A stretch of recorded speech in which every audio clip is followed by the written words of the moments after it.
I graduated in '09, so I would have taken 300 the fall of 2008, I believe.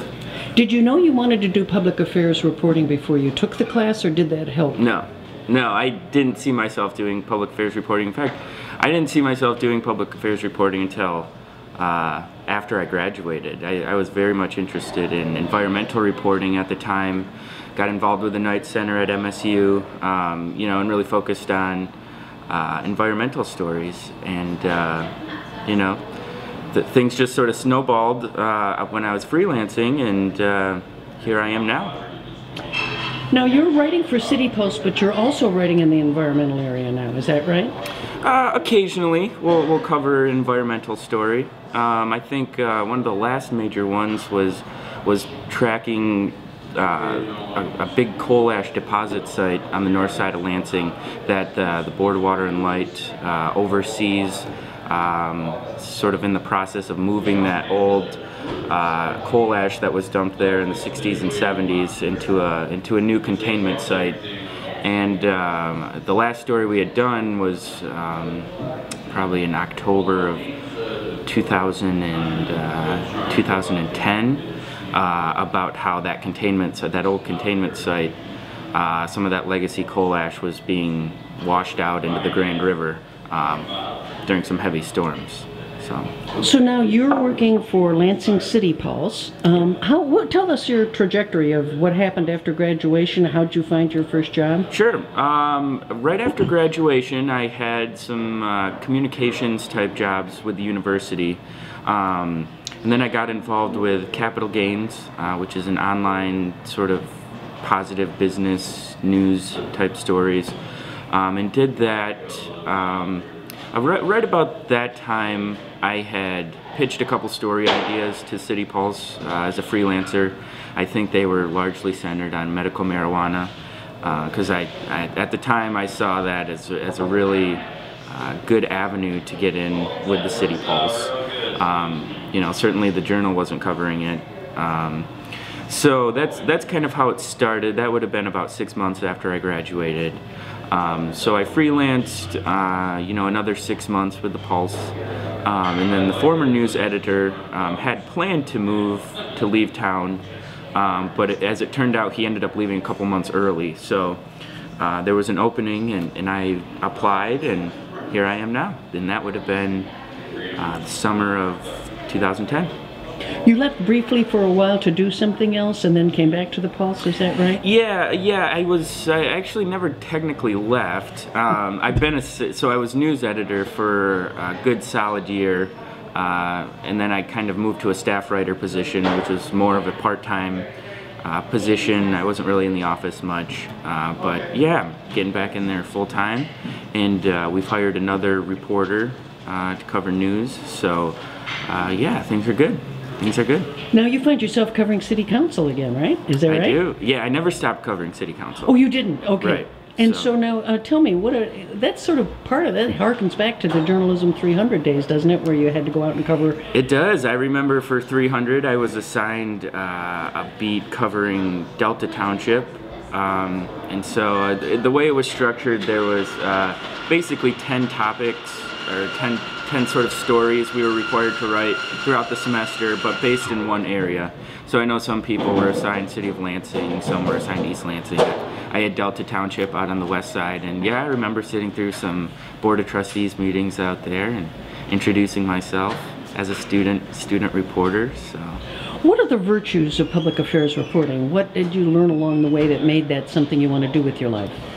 You know, I think my favorite part of it is just learning how the city works, you know, on a very basic level, how the city works, why, you know, there's new developments here sometimes, you know, how taxes work in the city, you know, how budgets work, you know, getting, you know, and it's all out there and open to the public.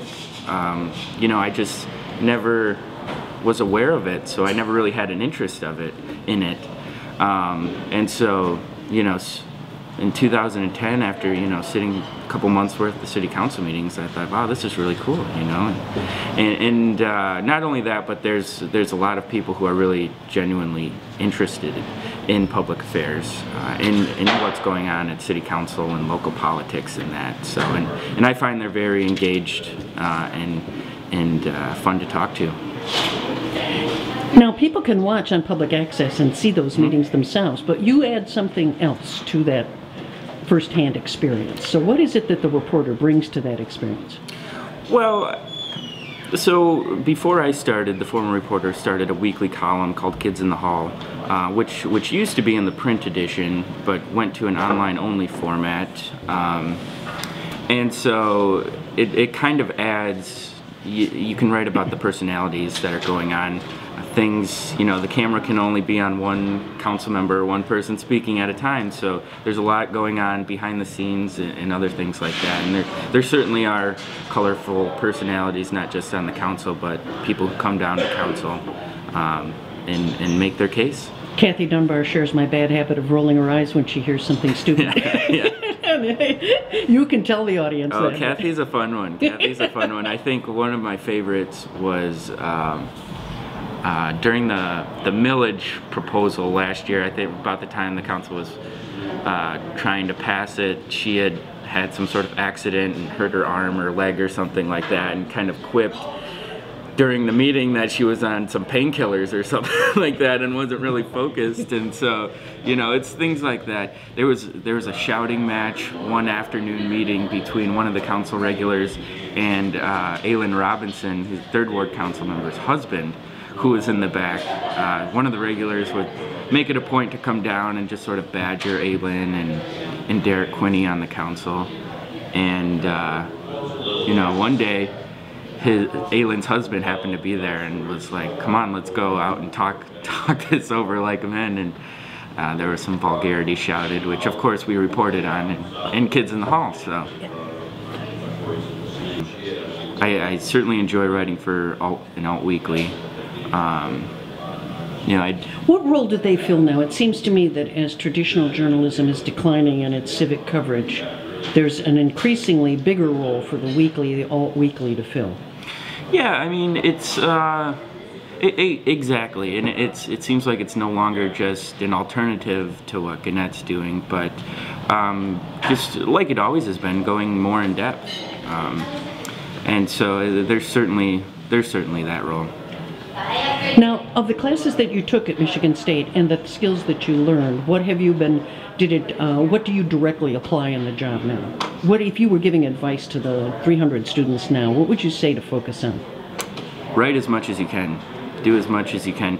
That's what my favorite. The biggest difference for me between 200 and 300 was, I think, 200 you maybe do 4 stories or so a semester. A lot of focus on how to do interviews and things like that. A lot of classroom work. But 300, I think there were 10 stories that were required. And you know, practice. You know, the more you do, and a good editor helps, of course. You know, I'd say I'm leaps and bounds from where I was when I started at the Pulse in 2010. So, write as much as you can. Now, you also took the multimedia digital journalism class.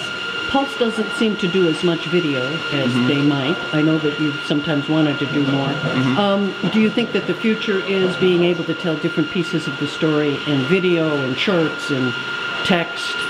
Yeah, of course. I think, you know, and there's certainly a role for everything.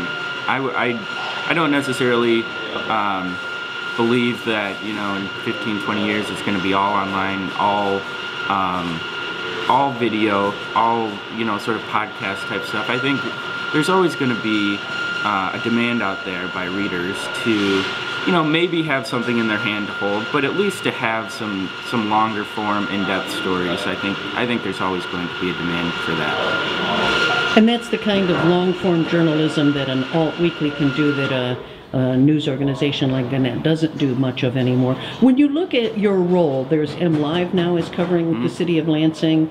The Gannett newspaper, Lansing State Journal, is covering them. How do you fit in? How does each publication fit into the mix? Well, yeah, I mean, when we did a cover story about a month ago now about the LSJ and MLive sort of competition that sprouted up. But you know, throughout that, of course, no one else is, I guess, is really covering media issues in the area. You know, we have, you know, LSJ and MLive, and certainly they're stepping up their game as far as, you know, covering, you know, public affairs.